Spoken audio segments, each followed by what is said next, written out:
Même si vous dites que vous ne l'êtes pas, un ou plusieurs de vos sentiments sont devenus négatifs. Le sentiment indésirable peut être la colère, le ressentiment ou la dépression. Vous ne voulez peut-être pas le partager avec d'autres personnes, mais vous devez examiner en profondeur ce qui se cache dans votre cœur. Un ou plusieurs incidents non guéris peuvent déclencher l'intensité de vos sentiments indésirables. En les reconnaissant, vous pouvez commencer une transformation positive de vous-même. Notez qu'un sentiment indésirable n'a pas besoin d'être permanent, car ce que vous ressentez envers quelque chose ou quelqu'un est toujours votre choix.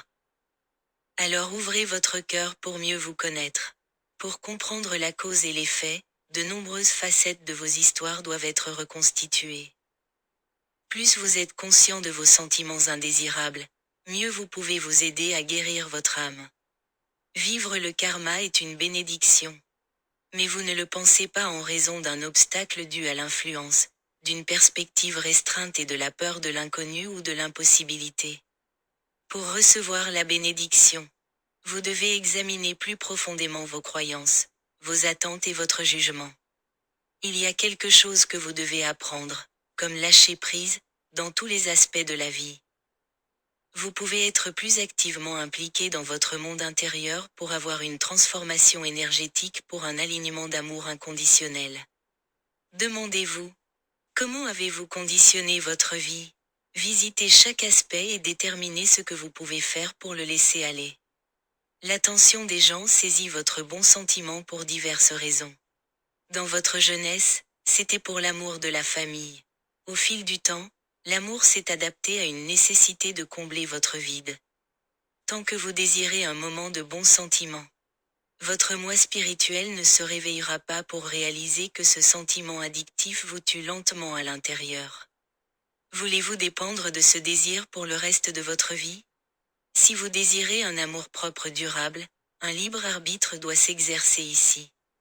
C'est faisable, la conscience de votre sentiment est un éveil spirituel.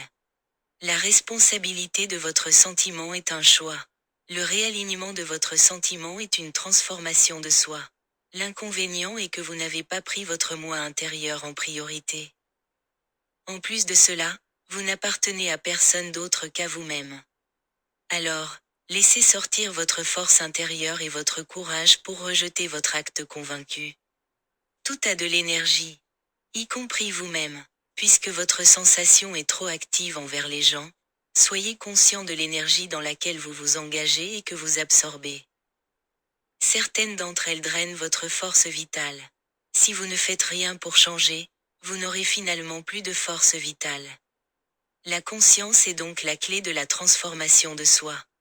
Votre énergie est votre choix. Pour les autres énergies, vous devez tracer une limite saine. Tout d'abord, vous devez distinguer ce qui est à vous et à eux. Mélanger ces énergies peut intensifier l'énergie négative. Dans ce cas, vous devez libérer les deux pour vous détacher du mal, car ce qui se ressemble s'assemble. Plus tard, à mesure que vous vous éloignez de l'énergie négative, vous la ressentez moins, car votre énergie lumineuse se dilate pour la dévier. Que vous rêvassiez éveillé ou que vous rêviez pendant votre sommeil, ces informations peuvent vous renseigner sur votre vie passée, votre karmique, votre subconscient et vos problèmes non résolus. Un message spirituel et même une guidance intérieure peuvent apparaître pour vous guider. Vous devez utiliser le paysage onirique pour apporter de la lumière à votre obscurité pour la guérison de l'âme. Les vieux rêves méritent d'être revisités car vous avez manqué ou rejeté leurs intentions importantes. Si vous utilisez l'hypnose lors de la séance de thérapie, quelque chose a été mal interprété et a créé une confusion. Dans ce cas, vous devez compter sur vous-même pour trouver la vérité.